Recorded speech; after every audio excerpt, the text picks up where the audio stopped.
and Kayla with WTI, and this repotting mat from All Focus is a must-have for any plant lover. This mat has made repotting my plants so much cleaner. So if you're like me, I tend to get dirt everywhere when it's time to plant anything or anytime I use dirt, but using this mat, it makes cleanup a breeze. This is first of all humongous. You can see just how large it is. So it gives me a nice wide area to work in.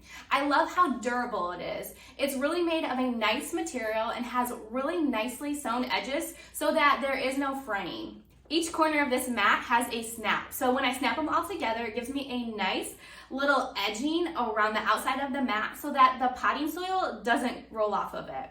This is super easy to clean as well. So when I am repotting my plants, I always spill dirt on the outside. So when I'm all done, I can either shake the excess off into the bag to reuse it again, or if it's just a little bit, I just shake it right off into the garbage.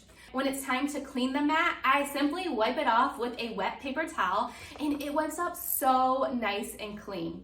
This folds right back up really easily, so it stores really nicely and doesn't take up much space. So if you need to protect your surfaces from potting soil like I do, then I would definitely check out this repotting mat from All Focus. And that's just my point of view.